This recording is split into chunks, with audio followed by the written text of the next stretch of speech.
Welcome to Rockfield Studios. You just did a gig over there. We've got Chris, Tina, and Rob from Magenta. I got it. We'll start with the concert you put on. It was a sort of unusual situation. How was it for you? Was it unusual? It was. Was it better, unusual. worse? Different. Please. Different. Yeah. Tell me more. It was good. It was good. It was good. I think overall, it was a bit different. It was like one of those silent discos. It was. You know, where people have got their headphones on, they go like this, and you think, "What are they doing?" It was a bit like that. But they clapped. They did. That's always Not necessarily in the right place, but Well, because I was talking to the Beatrix Players earlier, and they didn't clap. Not because of any other reason than the audience didn't know quite what to do. Did you find that as well? Because I think you actually, I think you told them to clap, didn't you? threatened. I may have. Yeah, there was a moderate threat involved there. We're a band that likes audience participation. It makes us play better. It does. And silence is hard to work with. Trying to really, duck all those bottles and cans and things. It's Have you ever had a bottle throwing incident for real? You thrown a bottle. I did not. You threw a punch. Oh, I did. You did. That was when I was younger. It sounds like an interesting story. Would Easily you like to talk influenced. about that a little bit? No. No. Is it just like therapy? Is it? Okay, well let's move on, and by moving on, let's go back to the beginning. We won't talk about bottle throwing or anything like that. Tell me how Magenta came into existence. What were the? Oh, God, back in the Yeah, it was all my fault. Yeah, no, I made a record with Tina. How long ago was that? 10, 15 years ago, something. I made a record, and because we've been in a pop band and spent 10 years being beaten. Don't bring it all up. Yeah, chasing the dream of being a pop stars and all this kind of stuff, and we sort of snapped at the end of it all because it was so horrendous, really. And I thought let's sort of make a prog record. Of course, you go from pop to prog. It was Oh, yeah. and we were just fed up with all the pop stuff, so I just thought I'd make the most proggiest record I could. Double album, 4 songs, concept. Double album, 4 songs. I like it. It was all that, and when we did it, it was sort of at the time where prog was like a swear word, and people were like, "Oh, we're not prog," and we made this record and said, "Yeah, capital P," and we made it. I didn't think we were going to play it live. We just sort of made the record, and then we were asked to do a gig in Mexico, wasn't it? Yeah. And that was the first gig, and we just put a band together and went out and. Yeah, and these two sort of don't come from a prog background at all. They don't know prog. I missed prog originally when it first came out, straight over my head. And when Rob first came to me with the prospect of doing these 22-minute songs, I was thinking, why? Why? That's probably a logical question. Why would you write a song? So for me, to learn them, I had to break them down into sort of almost like 3-minute bits so that I could, because it was just didn't make sense to me. Still doesn't really, but No, it was No, good. it was- The fact that they were both not from a prog, and especially live, I think a lot of the prog bands are looking at these shoes and very serious, and they had no respect No respect for the prog. history. So it was like, I'm curious about somebody who has come to prog later in life, where many of us sort of grew up with it. It was just there the whole time. But somebody who came to it a little bit later on, where was your jumping off point beyond Magenta? What kind of grabbed you? Because by now you've probably encountered pretty much everything there is to hear. The Genesis, the Yes, all this stuff. Yeah. Or maybe not.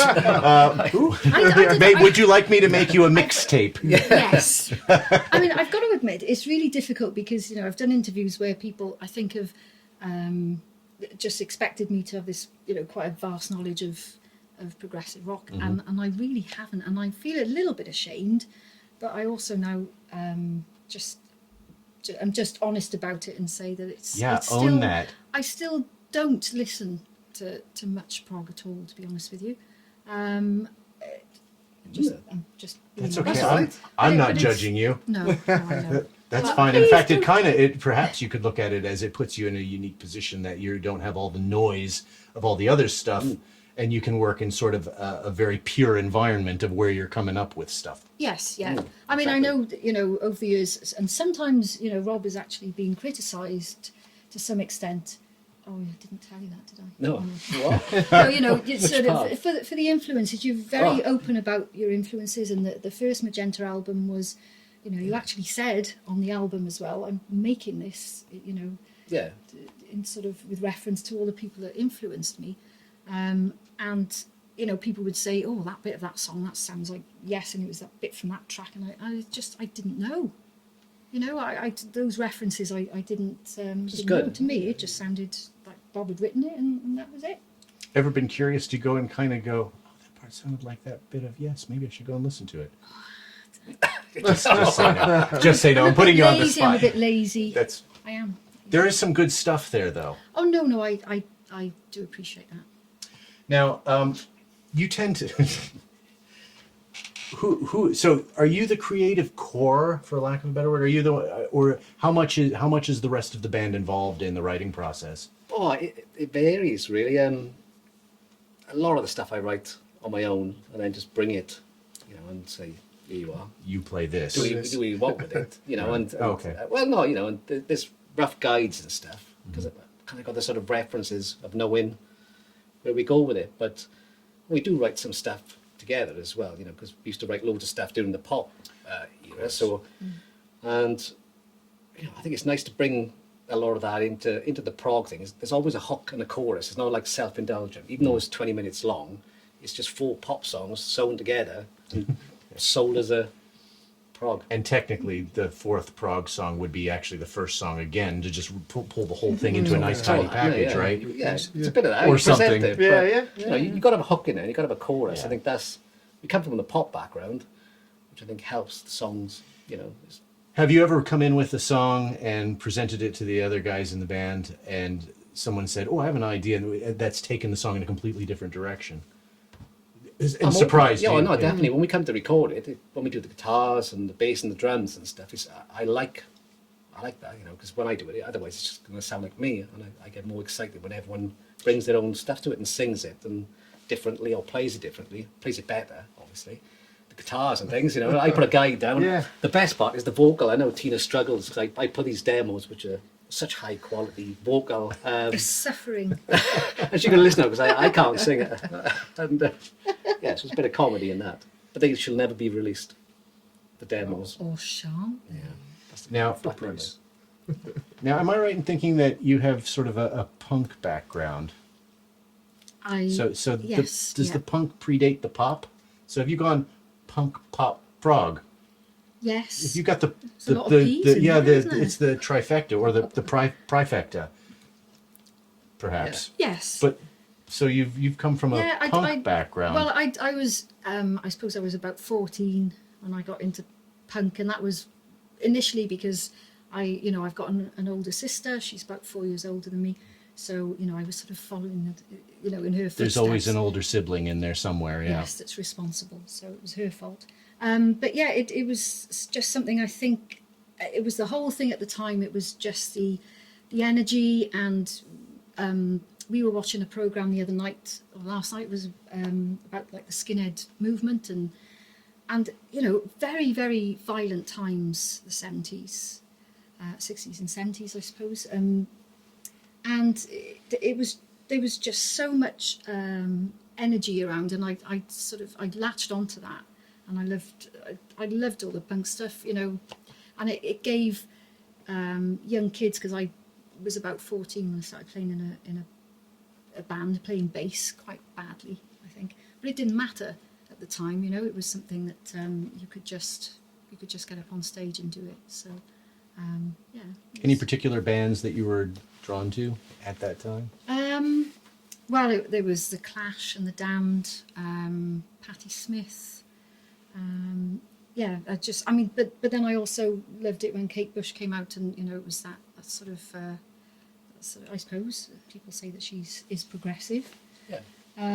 So I wouldn't have appreciated that at the time, but yeah, all the sort of the Ramones. I loved the Ramones. So going from 1, 2, 3, 4, 2 minutes, and then to like a 20-minute song. That was what was Think such of a how shock. many Ramones songs you could put into one of Magenta's songs. I should try it one day.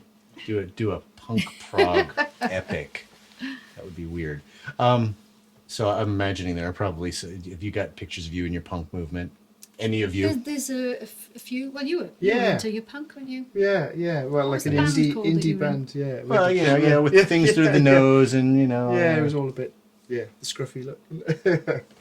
Yeah, it was like an indie. That was like an indie pop, indie rock band thing. So it was a bit of a publishing deal with EMI at the time. When you had your, I suppose it was around the Britpop-ish era. Sort of. You wrinkling your early nose as you 90s. said that. Yeah. It was all right. It was a bit of fun. It was good fun. Yeah. Got to All, a few festivals and things like that. And yeah, it was good. all roads lead to Prague. I Yeah. suppose. But I was aware of. I think Rush was a band I liked, but I didn't realise that was prog. I suppose I just knew it for what it was. I Well, thought I like that. It's But music. Rush probably Yeah. would have appreciated Yeah. that because for the Yeah. longest time they said we're Yeah. not prog, we're just hard rock, technical hard rock or something yeah, like with that. with sort of fiddly bits in there. Fiddly bits. Fiddly bits. Exactly. Yeah. That's And a band, Rush, of course, a band no strangers to concept albums, but I want to talk about conceptual albums because your albums do tend to be conceptual. Do you find that an easier way, or is this just a natural way that it comes out, or as opposed to writing, say, a series of individual songs? Is that something that's at the front of your mind? I do like to have a concept to hang it all on. It's much easier to write, if it's a story, especially for the whole album, if all the songs are connected. I do like all that kind of stuff. It just helps the writing, really, for me. Have you ever thought of going the opposite direction and I dare say challenging yourself to not have that? Or you can still actually do, I suppose, without the epics, you can still write a series of three-minute Yeah, songs no. that all sort of hang under the same. Yeah, I think Theme. like a Chameleon album was a bit. We've like that. done a couple. I think We put it's- sort of EPs out of some shorter songs. We played a couple in the set, really. A couple of songs which date back to, well, one of them, Speechless, dates back to the pop era. It was the song that we played in the pop band, but we've just progged it up a little bit. We played it in the set now, but I think it is a bit more of a challenge to write the shorter prog song. That makes any sense, but Well, it does, because Yeah. prog doesn't have to be long No, no, necessarily. I no, mean, you no. look at something like, well, we talk about Rush, Closer to the Heart, it's what, 3.5 minutes long? yeah, no, I think Yeah. It can be done. it can. Oh, yeah, like, of course. to do it. How difficult is it? It didn't seem like it, but how difficult is it to create your music live, recreate your music live? Because there are a lot of instruments, and you're changing guitars. Yeah. And you got a bass player who's playing with his feet. Yeah, I don't even understand what you do. You've got one keyboard, but I even noticed on the desk you had 3 things coming into the desk, but I only saw one thing. So I'm confused. I think it's got the process has got easier, hasn't it? I think the last because we were what are we now 5-piece, 6-piece before, and then we went down to a 5-piece, and we were sort of okay, what can we get away with? How can we do it? Rob's doing a lot of changing the patches and things like that, and bringing in the acoustic on the stand, things like that, and then it sort of evolved, and it's become a little bit more natural. I mean, there's going to be things that are not going to be there. I suppose there's going to be bits missing, isn't it? But I think most things are covered, and I think like Rob does a lot of work with the sounds and then some guitar I think and if it's Dan. Yeah, we don't want it to be exactly the same as the record. Yeah. And I think we try to do that with a bigger band, a bigger lineup. I think it's better with the space and it's a bit more punchier when there's less going on. I think if it's the full, if you're running everything on a backing track and it's all going hell for leather, then Has the technology improved to the point where it's easier to do these things now, or have you not really seen much of a difference? it's a massive difference now with computers and stuff. It's a bit of a double-edged sword. Is when it goes wrong big Yeah. time. But touch wood and everything. Yeah, it's all right. Yeah. It goes all right, But I think it's amazing what you can do with samples and every finger's playing something else and Sure. triggering stuff and all that nonsense. There's funny little pads that you can just hit and it There's a lot of that. fires off a whole orchestra or something like It's all that. that. Yeah.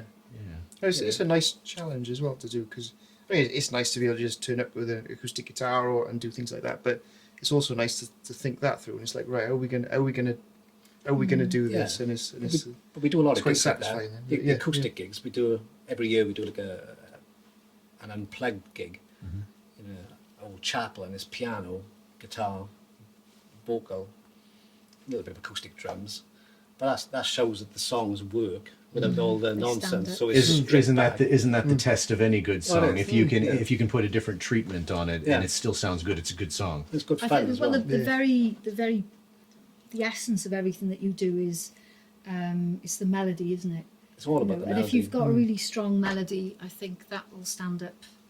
You know, if when you strip everything away, if it's a well written song and it's got a good melody, then I think Yeah. it can stand up on its own. So But that's the thing that people, my rant, but most people forget about in prog is that, the two things that get put into second place is the melody, because as long as the guitarist is going a million miles an hour and everyone's playing in 1627 and everyone's showing how clever they are, they think that's prog. And then the second thing is the vocalist. Normally you get a band and it's like the vocalist is like, as long as the band is all in the right key, Right. don't forget about the singer.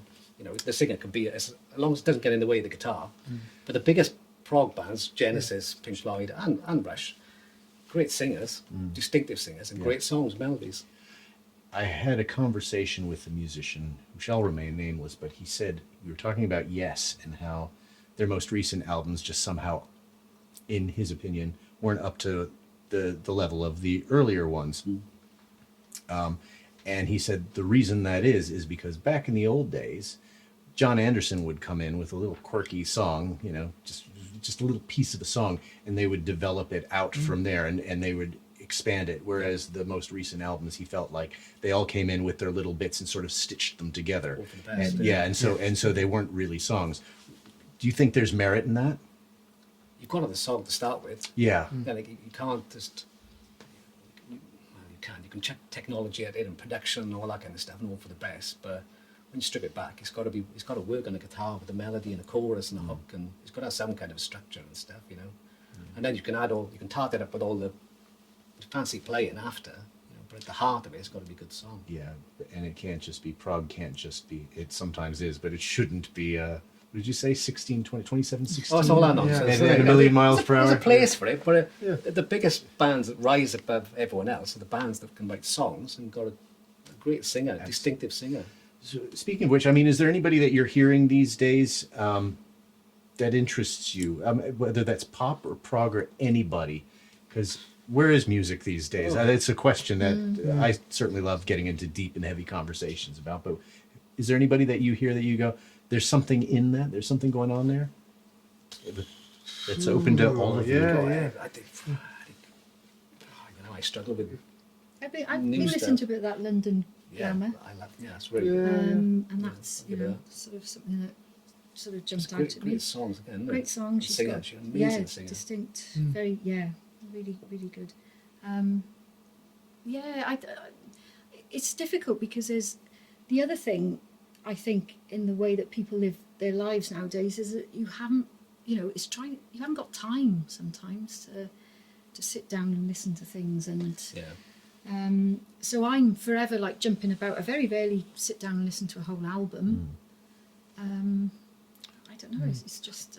I often try to look at this through my kids' eyes and see where they are in the world. Because obviously, when we were, let's just say, 15, we were immersed in our 15-year-old worlds in this music, whatever it was, whether it was prog or not. Yeah. You were there within those confines, and it was everything to you. And so now, as we're not 15 anymore, like my kids are, late teens, early 20s. I'm trying to see what they're into. And they're into music, but they do consume it in a very different way than we did. We, of course, would sit down with the album, with the lyric sheet, with the headphones, the whole thing, and totally engross ourselves in it. But I do wonder what I'm getting into. It. How late is it? I feel like we should be at the pub. That, there's a deep conversation here about where is music these days, and I guess that's kind of what I'm asking. In this, the London Grammar is a terrific group, but I wonder what do you think is the future of not just prog, just Music. pop? I would say Yeah. popular music, not pop, but popular.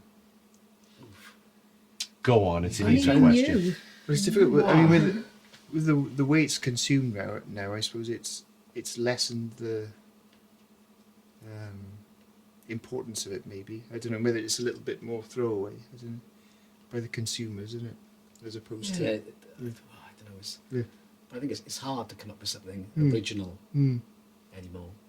Really, the melodies are the original part, but you can have an argument about what is prog and all that kind of shit, innit? Do you know what I mean? But it's which is the usual thing, innit? But yeah, it's very safe. There are two progs, I think, if you want to talk about prog. There are two progs. One is a movement, one is a sound. So you can do a sound, which would be your Hammond organ, your electric guitars. The Hammond organ is crucial to it, I think.